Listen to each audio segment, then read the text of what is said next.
তো আমার যতটুকু ধারণা যে আপনি বিএলডিসি ড্রাইভটা, বিএলডিসি যে মোটরটা সেটা বুঝতে পারছেন। মূল বিষয়টা হলো এটা, এটা হলো, এটাকে বলা হয় কি, এটাকে বলা হয় পোল, এটাকে বলা হয় পোল। যেমন এটা হলো একটা পোল, এটা কয় পোলের? 4 পোল।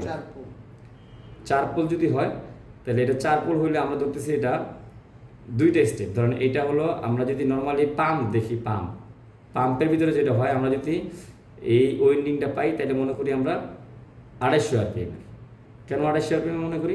50 হার্টজ এটার উপরে যে পাম্পটা কী করা হয়েছে, ওয়েন্ডিং করা হয়েছে, এই 4 পোলের কারণে এটা এদিকে আর এদিকে যে ওয়েন্ডিংটা দেয় এসি ভোল্টেজে, সো ওইখানে পাম্পে 4 পোলে আমরা যদি পাই তাহলে 250 আরপিএম পাই।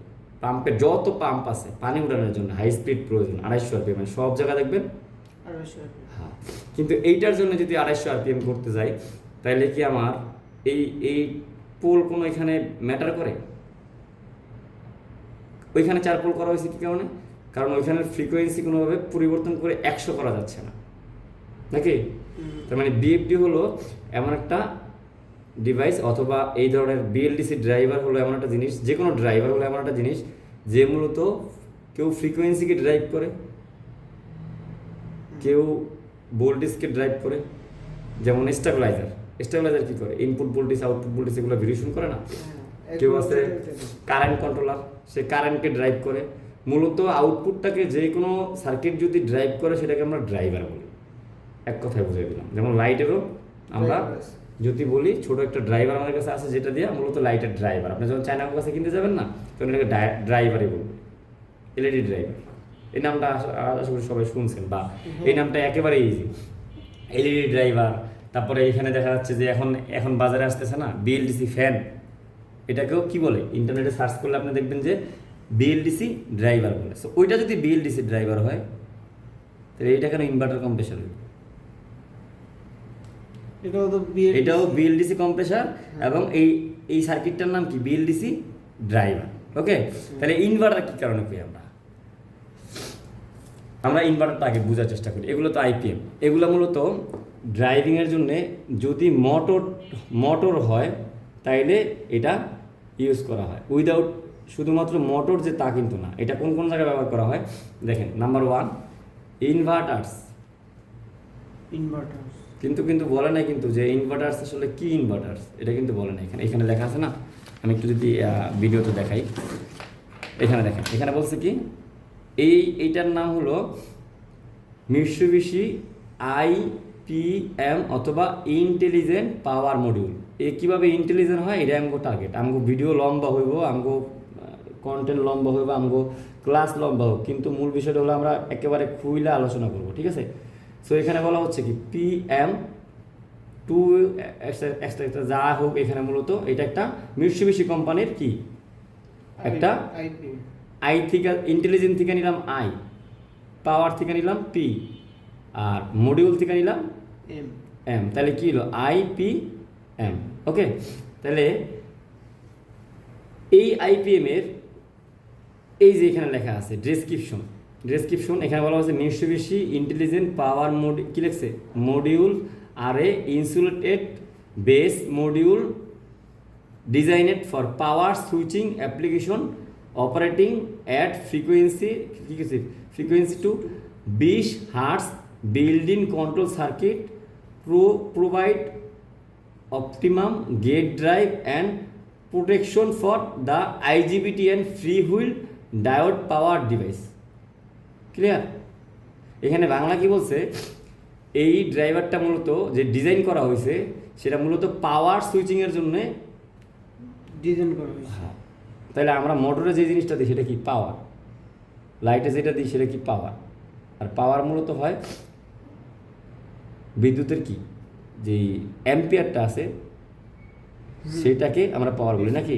সো এটাকে বলা হচ্ছে পাওয়ার সুইচিং অ্যাপ্লিকেশনের জন্য operating and frequency to 20 kilohertz, মানে একেবারে 1 হার্টজেরও 5 ভাগের 1 ভাগ কী করা যায়? ডাউন করা যায়। এটার মাধ্যমে কইরা আপনি এটাকে আবার স্টেপ আপ করতে পারবেন। Building control circuit provide optimise gate driver, তার মানে এর ভিতরে কি আছে, এর ভিতরে মূলত গেট ড্রাইভার আছে, যেই ড্রাইভারগুলা মোসপেট বলি আমরা, আইজিবিটি বলি না, ট্রানজিস্টর বলি না, এইটার কি আছে, এটার যে ড্রাইভার সার্কিটটা আছে এটার ভিতরেই এটা আছে।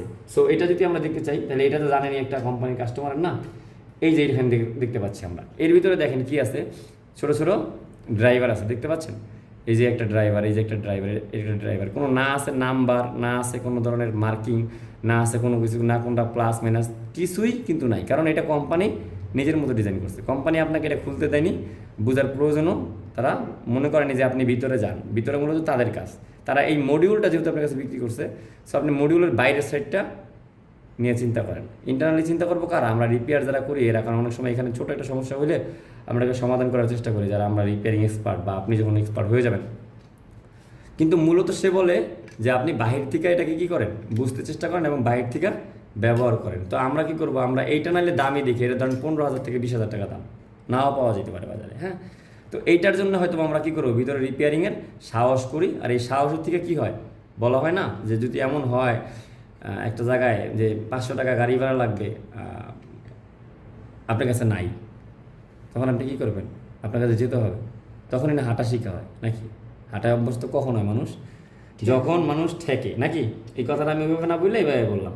সো এখন যেহেতু আমরা এটার কাছে ঠেকছি, 12-15,000 টাকা আমার জন্য অনেক কিছু না, সো এটা তখনই আমরা রিপেয়ার করতে চেষ্টা করি, আর চেষ্টার থেকে মূলত যেটা হয় আমরা ইন্টারনালি আরও বেশি শিখতে পারি। সো মূলত শিক্ষা জিনিসটা কই না, শিক্ষা হইছে, এটা কথা আছে না, তো শিক্ষা হইছে, শিক্ষা মূলত এইটাই শিক্ষা, শিক্ষা স্কুল থেকে পাওয়া যায় না, বিদ্যালয় থেকে যে শিক্ষাটা আপনি পাচ্ছেন সেটা মূলত শিক্ষা না। তাহলে বাপ মা কইতো না শিক্ষা হইছে আর যাবি, চুমনি খাইছস পুকুরে আর যাবি, কথাটা বলে না। আমি বরিশালের ভাষায় বলি বা যে যেখান থেকে দেখবো বা যে দেশের, মূল বিষয়টা হলো আমরা এই বকাটা যে খাই আসলে ওইটাই হলো শিক্ষা। কইছিলাম না এই কাজটা করিস না, এবার শিক্ষা হইছে, লস খাইছিস তো ব্যবসায়, কইছিলাম না এই কামটা করিস না বা বিদেশ যাইস না, এবার ধরা খাইছিস তো টাকাটা দালালের কাছে, উদাহরণ এমন হয় না। সো এইটাই হলো মূলত শিক্ষা, যেটা আমরা মানুষের কাছ থেকে শিখি, ঠিক শিখি অথবা বাস্তবতার কাছ থেকে শিখি, এইটাই মূলত হলো শিক্ষা। শিক্ষা এইটাকেই বলে, এই যে এই শিক্ষা ভাষাটাই ওইখানে কি করা হয়, উল্লেখ করা হয়। আবার আমরা বইয়ে যেটা পড়ি বা আমরা বইয়ের উপরে যেটা পাই বা আমরা লেখা যেটা শিখি সেটা হলো এইটাই শিক্ষাই, এই একই দুইটা শব্দ, কিন্তু এইটা আমরা শিখতে পারি কোনো ধরনের কি প্রেশার ছাড়া। প্রেশার ছাড়া না, কেউ আমার কিছু কয় স্কুলের থেকে, বাপ মায় তো দেখা যাচ্ছে যে মার কি বুঝে, 1 থেকে 100 বুঝে নাকি, এটাই না দিবেন তাতেই খুশি। কিন্তু এই শিক্ষাটা যেটা হয় এটা একটা মানুষ কখনোই শেষ করতে পারে না, বাস্তবিক শিক্ষা। এই বাস্তবের শিক্ষা আপনার কাছে আজীবন শিখতে হবে। আপনি ব্যবসা শুরু করছেন, ঠিক আছে, আপনার থেকে সিনিয়র ব্যবসায়ী, আপনাকে সিনিয়র বড় ব্যবসায়ী আপনার পাশাপাশি যে সেম ব্যবসাটা করে, সে আপনাকে শিক্ষার উপরে শিক্ষা দিতেই থাকবে। সে আপনাকে কোনো না কোনোভাবে ডাউন করার চেষ্টা করবে। আপনি চাকরি করতেছেন, তো চাকরি করতে গেলে দেখবেন যে আপনার সিনিয়র বস আপনাকে শিক্ষার পরে শিক্ষা দিতেই থাকবে। আপনি যতই করেন দিন শেষে তার মন ভরবে না, সে তো আপনাকে দিয়ে তার যে প্রফিট সেটা করে নেবে, বা সে যেটা হলো তার ভ্যালু তৈরি করে নেবে।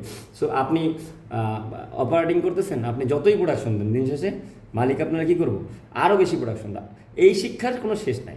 ওকে, তো আমগো এই বাস্তবতা যা শিখবো, এই যে শিক্ষারও আসলে শেষ নাই, কারণ আমরা একটা যখন করবো না তখন আরেকটা দিক থেকে কাজ আসবে, আরেকটা দিক থেকে যখন কাজ আসবে তখন ওই কাজটাও আমাকে শিখতে হবে, কারণ আমাদের আরও টাকার প্রয়োজন। যদি কেউ বলে যে আমার টাকার প্রয়োজন নাই, তাহলে তার শিক্ষা লাগবে না, তার কোনো শিক্ষাই দরকার ছিল না। আর যার লাইফে টাকার প্রয়োজন নাই সে মূলত এই মুহূর্তে কি মানুষ না নাকি, কোনো মানুষ আছে টাকা নাই বা প্রয়োজন নাই। সো এই আইপিএমগুলা মূলত যে কাজটা করে পাওয়ার সুইচিং অ্যাপ্লিকেশন এর জন্য ব্যবহার করা হয়। পাওয়ার সুইচিং কি, যেমন আপনার কম্প্রেসারটা যখন 40 হার্টজে চলে তখন স্পিড কম থাকে, তখন ভোল্টেজও কিন্তু কমে, কিন্তু এর যে শক্তি প্রবাহ, এর যে রোটেটিং স্পিড, এই স্পিড কমার কারণে ধরেন 40-এ চলার দরকার নাই, ধরেন 25-এ চলবে, তো 25-এ তো চলতেছে, কিন্তু স্পিড কেন দুর্বল হয়ে যায় না, স্পিড কিন্তু দুর্বল হয় না, সে কিন্তু ওই পাম্পের প্রেসারেই ধাক্কা দিতে পারে নাকি। তার মানে এখানে কারেন্টটা কিন্তু ঠিক রাখা হয়েছে, অ্যাম্পিয়ারটা কিন্তু ঠিক রাখা হয়েছে, খালি স্পিডটা কমানো হয়েছে, কিন্তু আপনি ফ্যান যদি এই কাজটা করেন, ফ্যানের ভিতরে ফ্যান যদি স্লো করতে থাকে, সেখানে হাত দিয়ে টাচ করলে ফ্যান বন্ধ হয়ে যায় নাকি? তো ফ্যানের ভিতরে যে রেগুলেটর থাকে তার কাজ কি না, কারেন্ট কন্ট্রোল করা না। সে কী করে, সে মূলত যেটা হয়, ওই যে ফ্রিকোয়েন্সিটা আছে না, ভোল্টেজ ড্রপ করার কারণে কারেন্টও ড্রপ খায়, তো স্পিড কম হয়। যেমন ফ্যান আপনি সিরিজ লাইনেও কিন্তু চলে, চলো। কিন্তু যখন ফ্যানটার পাখাটা একটু ব্যাকা করে দিবেন, তখন সিরিজ লাইনে দেখবেন যে আস্তে আস্তে চলে। বিদ্যুৎ তো আমি সেমে দিতেছিলাম, কিন্তু স্পিড কমে গেছে, কারণ ওই যে বাতাসের যে ধাক্কাটা, প্রেশারটা, এটা কিন্তু নিতে পারে না। হ্যাঁ, মনে করুন, বা ভিডিওটা লাগলে একজনে 2-3 বার করে দেখবেন। সো যেটা হলো, আমাকে মূল টার্গেট কি, বিদ্যুতের শক্তি ঠিক রেখে ফ্রিকোয়েন্সি মানে স্পিড কমানো, যেহেতু এইটাই আমার কাজ। তো এই জন্যে এই ড্রাইভার লাগবে। কোন ড্রাইভার? যেটা মূলত পাওয়ার সুইচিং অ্যাপ্লিকেশনে কাজ করতে পারবে। আমার এটা কি পাওয়ার, এই বিএলডিসি ড্রাইভারটা কি পাওয়ার সুইচিং অ্যাপ্লিকেশন না? হ্যাঁ, আমি তো পাওয়ারকে কী করতেছি, সুইচিং করতেছি, কন্ট্রোল করতেছে। পাওয়ারকে সুইচিং করতেছি, আর স্পিড কিন্তু আমার মন মতো আমি ভেরিয়েশন করতে পারতেছি, ফ্রিকোয়েন্সি। তো এইটার মিনিমাম কিলো হার্টজ তো এখানে দেওয়া আছে, বিল্ট ইন কন্ট্রোল। এবং যেটা হলো গেট ড্রাইভার এটার ভিতরে ব্যবহার করা হয়েছে। গেট ড্রাইভার মানে ওই সেই আইজিবিটি অথবা কি আইজিবিটির যেই আমরা যে ট্রানজিস্টর পাই, মোসপেট পাই, এই ধরনের এই ধরনের কি, এই ধরনের মূলত গেট ড্রাইভ। ওকে, ওইটার বলা হয়, এটার বলা হয় কি, আমরা যে ভিতরে যে আইজিবিটিটা আছে না, এটা যখন একটা থাকে তখন কি বলা হয়, তখন বলা হয় এটাকে একটা ট্রানজিস্টর। ক্লিয়ার? কিন্তু যখনই এটা এই মোটরের এইখানে চলে আসে আর এই পাশে একটা চলে আসে, দুইটা মিলা যদি একটা কাজ করে, তাহলে কি হয়, এটা আইসি। না, ড্রাইভার। ও আচ্ছা, হ্যাঁ, এটা তো Clear? কন্ট্রোল করে। হ্যাঁ, কারণ তখন আর যেটা হয়, সে একা চলে না, দুইজনে মিলে একটা কাজ কন্টিনিউ করে। আর এইটা কিন্তু এখানে এই জিনিসটাই করতেছে, দুইটা ট্রানজিস্টর মিললে এক ফেজকে কন্ট্রোল করতেছে, আর দুইটা আছে আরেক ফেজকে করতেছে, যেহেতু পজিটিভ নেগেটিভ দুইটাই করা লাগে। এমন আছে এখানে দুইটা নাম্বার কি আছে, ধরেন গিয়া কি আছে, দুইটা নাম্বারের ট্রানজিস্টর আছে, বুঝতে পারছেন? সো দেখা যাচ্ছে যে আমরা দেখবো যে 4টার জন্য মূলত 4টা দিছে, এখানে 4টা আছে না, 4টার জন্য 4টা দিছে, এমনও হইতে পারে। অথবা দুইটা দিছে এক কাজের জন্য, দুইটা আরেক কাজের জন্য দিতে পারে। সো এটা হলো ওর কাছে। তবে মূলত এক ফেজের জন্যে, ড্রাইভারের জন্যে দুইটা ট্রানজিস্টরই যথেষ্ট। যেমন আমরা দেখতে পাই এই যে আমাদের যে ইনভার্টার সার্কিটগুলো আছে, সেগুলোর যেগুলো এই ট্রানজিস্টর টাইপ থাকে, সেগুলো যদি দেখবেন 6টা লাগানো থাকে, তার মানে 3 ফেজ বের করে 2টা করে এক ফেজের জন্য। হ্যাঁ, যেহেতু এখানে 6টা আছে, এই 6টা যদি কোনো চেম্বারে ঢুকে দেয় এই যে এটার মতো করে, তাহলে এটাকে বলা হয় একটা মডিউল। ক্লিয়ার?